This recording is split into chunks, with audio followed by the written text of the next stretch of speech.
فاعوذ باللہ من الشیطان الرجیم بسم اللہ الرحمن الرحیم کل نفس ذائقۃ الموت صدق اللہ العلی العظیم۔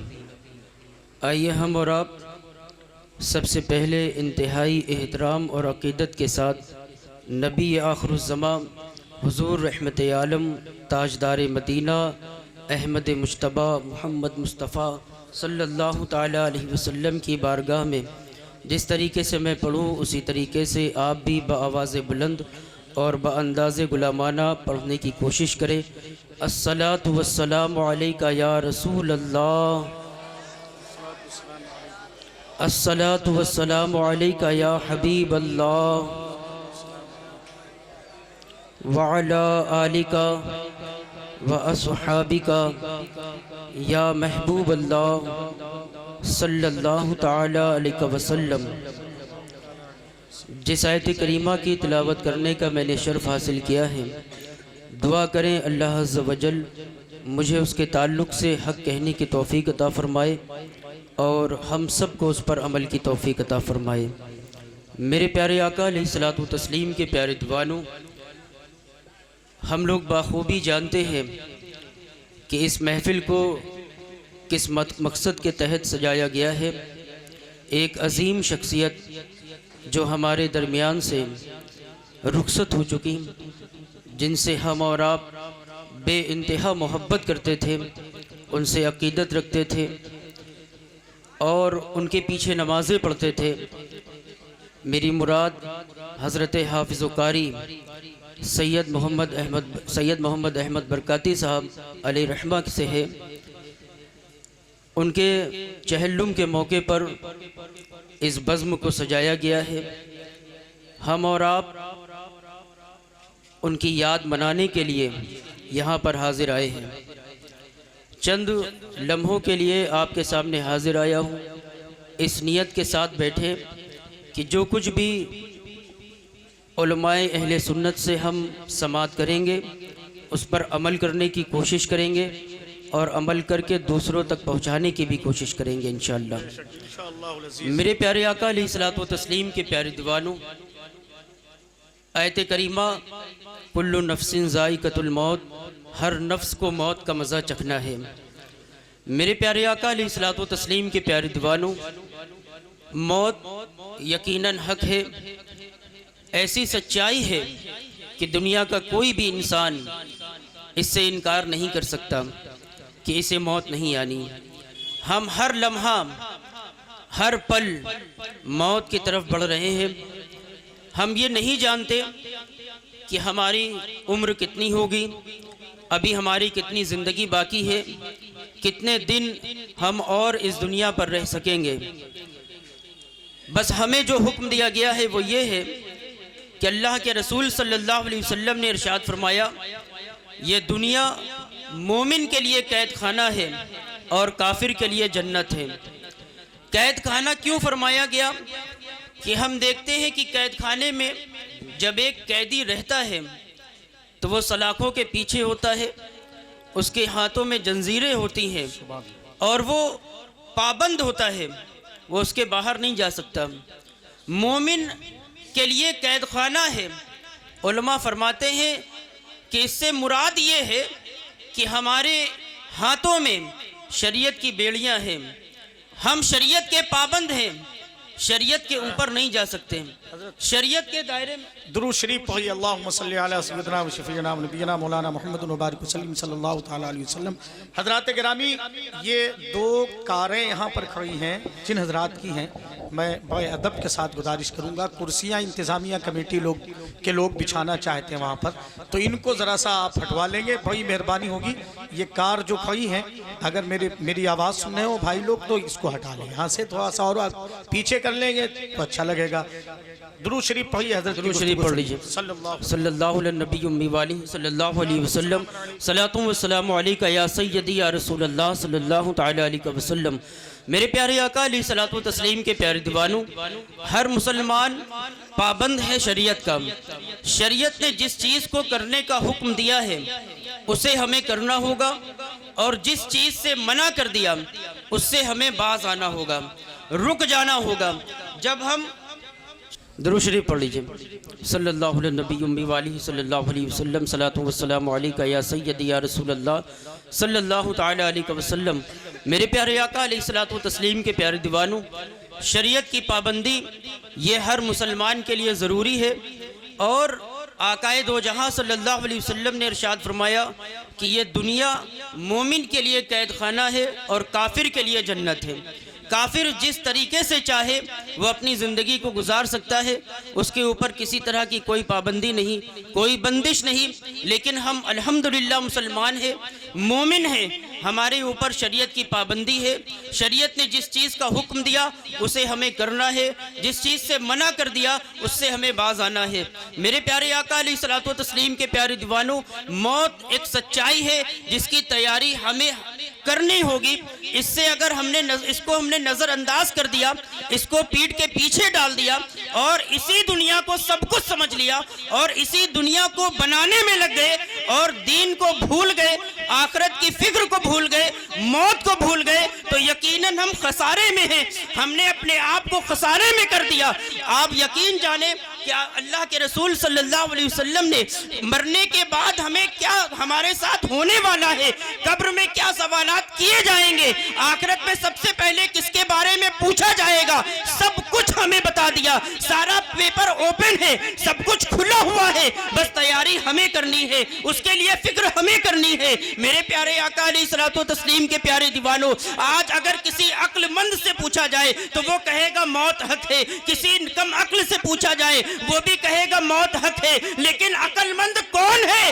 عقل مند وہ ہے جس کو اللہ کے رسول صلی اللہ علیہ وسلم عقل مند کہیں، وہ عقل مند ہے۔ علماء فرماتے ہیں کہ نبی آخر الزمان صلی اللہ علیہ وسلم ارشاد فرماتے ہیں، جس نے دنیا میں رہ کر آخرت کی تیاری کی، اپنی دنیا بھی بنائی اور اپنی آخرت بھی بنائی، وہ عقل مند ہے۔ جس نے آخرت کی فکر کی وہ عقل مند ہے۔ میرے پیارے آقا علیہ الصلوۃ والتسلیم کے پیارے دیوانوں، آج ہمارا آپ کا عالم کیا ہے؟ موت کو بھولے بیٹھے ہیں، نمازوں کی پابندی نہیں، ہماری صبح و شام گناہوں میں گزرتی ہے، ناچ گانوں میں گزرتی ہے، شراب نوشی میں گزرتی ہے اور زناکاری میں گزرتی ہے، اور عالم یہ ہے کہ ہمارے اندر کہیں بھی دین نظر نہیں آتا۔ دیکھنے سے ہمیں کوئی یہ کہہ نہیں سکتا کہ یہ مسلمان ہے یا کوئی اور ہے۔ آج ہم کون سی زندگی جی رہے ہیں، کس غلط فہمی میں مبتلا ہے؟ میرے پیارے آقا علیہ الصلوۃ والتسلیم کے پیارے دیوانوں، آج ہمارے نوجوان کا عالم یہ ہوا، نوجوانوں کا حال یہ ہوا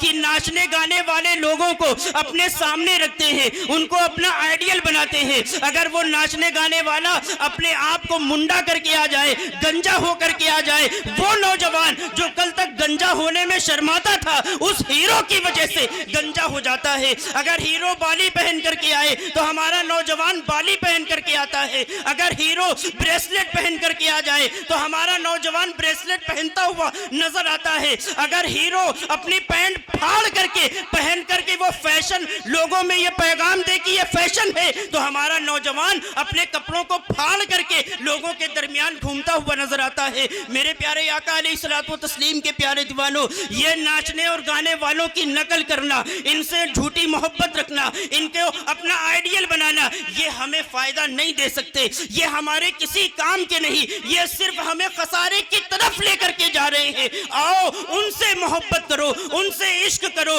جن سے عشق کرو گے تو دنیا میں کامیاب ہو جاؤ گے، قبر میں کامیاب ہو جاؤ گے، آخرت میں کامیاب ہو جاؤ گے۔ آج تم ہیرو سے محبت کا دعویٰ کرتے ہو، اگر کہیں وہ آ جائے تو تمہارے لیے کچھ نہیں کرتا، بس اتنا کہ ہاتھ لا کر ہائے کر دے گا، اس سے زیادہ کچھ نہیں کرتا۔ لیکن وہ عشق جس عشق کے تعلق سے امام اہل سنت کہتے ہیں، اعلیٰ حضرت عظیم البرکت کہتے ہیں، اے عشق تیرے صدقے جلنے سے چھٹے سستے، جو آگ بجھا دے گی وہ آگ لگائی ہے۔ عشق رسول پیدا کرو، محبت مصطفیٰ پیدا کرو، وہ رسول جو دنیا میں تشریف لائے تو سب سے پہلے رب حبلی امتی کہتے ہیں، اپنی امت کی فکر کرتے ہیں۔ معراج پہ جا رہے ہیں تو رب حبلی امتی، رات رات بھر اللہ کے حضور قیام کرتے ہیں, سجدہ کرتے ہیں, گریہ وزاری کرتے ہیں, امت کے لیے دعا کرتے ہیں, ہمارے آپ کے لیے دعا کرتے ہیں, جو اس ظاہری طور پر جب آپ وصال فرماتے ہیں, مولا علی کرم اللہ تعالی وجہ الکریم کہتے ہیں کہ جب ہم سرکار مدینہ صلی اللہ علیہ وسلم کے جسم اطہر کو قبر شریف میں رکھنے لگے تو ہم نے دیکھا کہ سرکار کے لب مبارک جنبش کر رہے ہیں. اپنے کانوں کو سرکار کے لبوں کے قریب کیا تو ایک آواز آ رہی ہے, رب حبلی امتی, رب حبلی امتی. وہ نبی جو تشریف لائے ہمارے لیے دعا کرے, رات میں قیام ہمارے لیے کرے, گریہ وزاری ہمارے لیے کرے, کسی بھی وقت میں اپنی امت کو نہیں بھولے. آج ہم ان کی سنتوں کو ترک کرتے ہیں, ان کی یاد سے غافل نظر آتے ہیں. میرے پیارے آقا علیہ الصلوۃ والتسلیم کے پیارے دیوانوں, ان کی سچی محبت کو اپنے دل میں بسائیں. ان کی محبت ہمارے لیے کامیابی کی ضمانت ہے. اور جوانوں کا عالم یہ بھی ہے کہ اگر پوچھا جائے عشق رسول ہے یا نہیں, محبت مصطفیٰ ہے یا نہیں, تو سارے نوجوان الحمدللہ کہیں گے کہ ہم عشق رسول رکھتے ہیں, محبت رسول کا دعویٰ ہے, نعرے بھی خوب لگاتے ہیں. لیکن کیا یہ عشق رسول ہو سکتا ہے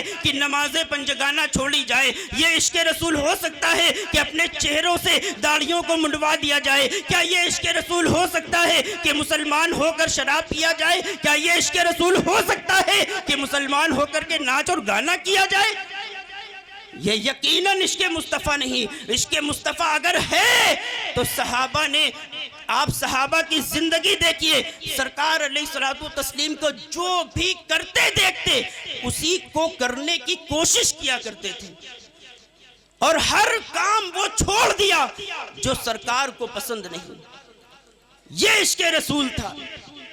سرکار علیہ الصلوۃ والتسلیم نے ارشاد فرمایا, قرۃ عینی فی الصلاۃ, نماز میری آنکھوں کی ٹھنڈک ہے. ہم کتنی ٹھنڈک پہنچانے کی کوشش کرتے ہیں. نمازوں سے ہمارا کوئی مطلب نہیں, صرف ہم نے سمجھ رکھا جمعہ پڑھ لیا ہم مسلمان ہیں, 5 وقت کی نماز کی پابندی کریں گے, یہ عشق رسول کی دلیل ہوگی. اپنے چہروں کو داڑھی سے سجائیے, داڑھی کو مت کتروائیے, دیکھنے والا سمجھ جائے یہ کوئی اور نہیں, عاشق رسول جا رہا ہے. محبت مصطفیٰ جس کے سینے میں ہے وہ شخص جا رہا ہے. میرے پیارے آقا علیہ الصلوۃ والتسلیم کے پیارے دیوانوں, موت کی تیاری کی سب سے پہلا جو زینہ ہے, سب سے پہلا جو کام ہے وہ یہ ہے کہ سچا عشق رسول اپنے سینے میں رکھا جائے, محبت مصطفیٰ رکھی جائے. اس کے بعد سارے نیک اعمال ہمارے مقبول ہو جائیں گے. اگر عشق رسول نہیں تو کوئی عمل جو ہے کام آنے والا نہیں. میرے پیارے آقا علیہ الصلوۃ والتسلیم کے پیارے دیوانوں, موت سچ ہے, موت حقیقت ہے, موت ایسی حقیقت ہے کوئی انکار نہیں. لیکن موت کی تیاری سے ہم غافل ہیں. موت کی تیاری ہمارا مقصد نہیں رہ گئی. اس دنیا کو بنانا ہمارا مقصد ہو گیا, مال اور دولت اکٹھا کرنا ہمارا مقصد ہو گیا. آج گناہوں میں نوجوان ملوث نظر آتا ہے. میں دعوت دیتا ہوں, آئیے دین کی طرف آئیے, اللہ اس کے رسول کی طرف آئیے, گناہوں پر توبہ کر لیجئے, گناہوں سے دور ہو جائیے. اللہ کی بارگاہ میں جو سچے دل سے شرمندہ ہو جائے, اللہ تعالیٰ کے نزدیک وہ توبہ ہے. اور شرمندگی کے ساتھ اگر 2 قطرے آنسو کے بہ جائیں تو یہ 2 قطرے آنسو بخشش کا ذریعہ بن جائیں گے.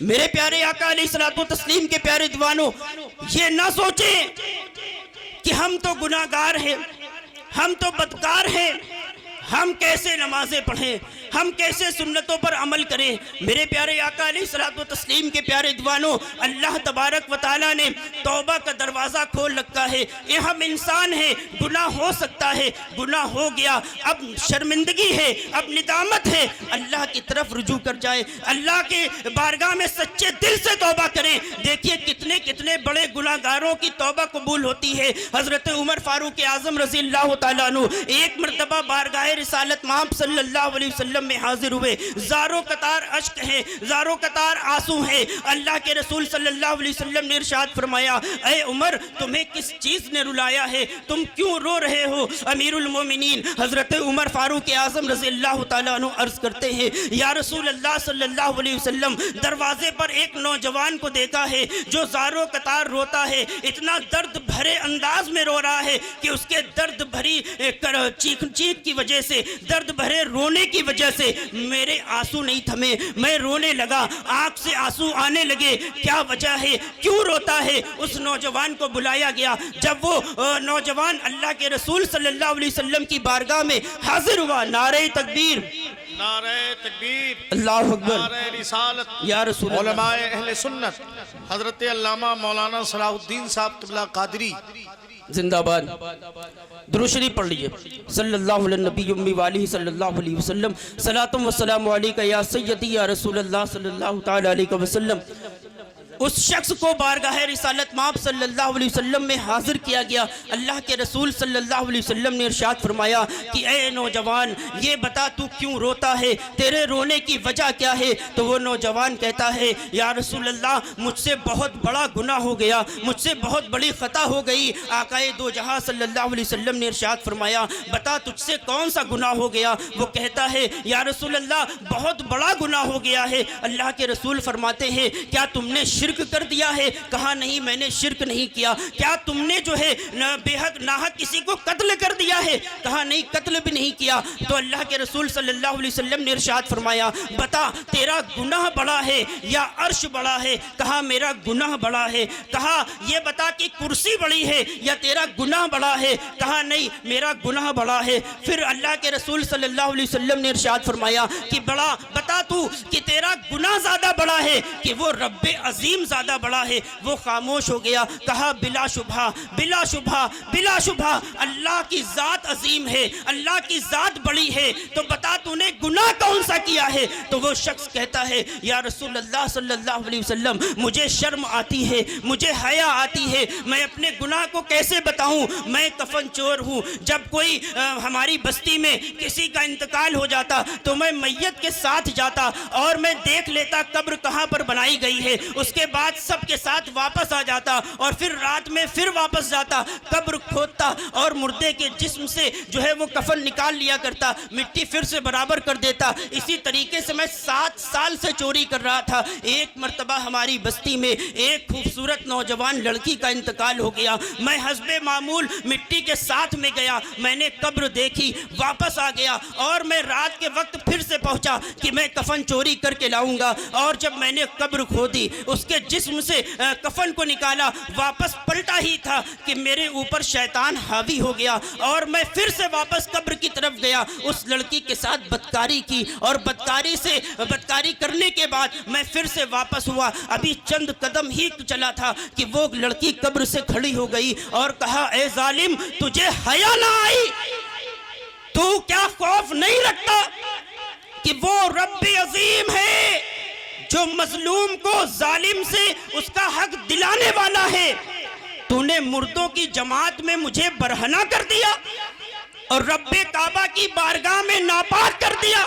اتنا سننا تھا کہ میرے ہوش اڑ گئے اور میں زاروں قطار رونے لگا، مجھ سے یہ کیا ہو گیا، مجھ سے یہ کون سا گناہ ہو گیا؟ اتنا سننا تھا کہ آقائے دو جہاں صلی اللہ علیہ وسلم نے کہا جا مردود، تو یہاں سے چلا جا، تو یہاں سے چلا جا، تو نارے جہنم کو مستحق ہے۔ وہ نوجوان وہاں سے چلا جاتا ہے، جنگلوں کی طرف نکل جاتا ہے، اتنا روتا ہے، اتنا روتا ہے کہ 40 روز تک مسلسل روتا رہا، اپنے سر کو آسمان کی طرف نہ اٹھایا، بس روتا ہی رہا، روتا ہی رہا، توبہ کرتا رہا، توبہ کرتا رہا، اور جب 40 روز مکمل ہو گئے تو اپنے گردن کو آسمان کی طرف اٹھا کر کہتا ہے اے محمد اور ابراہیم کے رب، اگر تو نے میری توبہ کو قبول کر لیا ہے تو اپنے محبوب اور ان کے صحابہ کے ذریعے سے مجھے اطلاع فرما دے، ورنہ آسمان سے آگ نازل فرما تاکہ میں عذاب جہنم سے بچ جاؤں۔ اس طرح سے اس نے توبہ کی، اور ادھر توبہ کی، ادھر رب کعبہ نے حضرت جبریل امی کو اپنے محبوب کی بارگاہ میں بھیج دیا۔ حضرت جبریل امی بارگاہ مصطفیٰ میں حاضر ہوئے اور سلام عرض کرنے کے بعد کہتے ہیں اے اللہ کے محبوب صلی اللہ علیہ وسلم، اللہ تبارک و تعالیٰ نے اس نوجوان کی توبہ کو قبول کر لیا ہے، آپ اسے یہ مجدہ سنا دیجئے۔ میرے پیارے آقا علیہ الصلوۃ والتسلیم کے پیارے دیوانوں، اتنا بڑا گنہگار، اتنا بڑا خطا کار اگر سچے دل سے توبہ کر لیتا لیتا ہے تو اللہ تعالیٰ اس کی بھی توبہ کو قبول فرما لیتا ہے۔ ہم سے کون سا ایسا گناہ ہے جو رب معاف نہیں فرما سکتا؟ ہر گناہ معاف ہو جائے گا، شرط یہ ہے کہ سچے دل سے توبہ ہو۔ توبہ جب کرے شرمندگی کے ساتھ کرے اور یہ عزم کر لے کہ آئندہ انشاءاللہ کوئی بھی گناہ، کوئی بھی خطا میں جان بوجھ کر نہیں کروں گا۔ توبہ کریں گے تو اللہ تعالیٰ گناہوں کو تو معاف فرمائے گا ہی، بلکہ فرمایا گیا کہ گناہوں کے بدلے میں نیکیاں بھی عطا فرما دیتا ہے۔ اس لیے اللہ کی طرف رجوع کرے، سچے دل سے توبہ کرے، نماز پنجگانہ کی پابندی کرے، سنتوں کی پابندی کرے، اپنے آپ کو اور اپنے گھر والوں کو گناہوں سے بچائیں، بدکاریوں سے بچائیں، تبھی ہم بھی کامیاب ہوں گے، ہم امت مصطفیٰ کامیاب ہوگی۔ اللہ تبارک و تعالی ہم سبھی کو سچی توبہ کرنے کی توفیق عطا فرمائے۔ دوران گفتگو کسی بھی طرح کی کوئی بھی غلطی ہوئی ہو، آپ سب کو گواہ بنا کر کے توبہ کرتا ہوں۔ استغفر اللہ ربی من کل ذنب واتوب الیہ، اشہد ان لا الہ الا اللہ واشہد ان محمد عبدہ ورسولہ۔ السلام علیکم ورحمۃ اللہ وبرکاتہ۔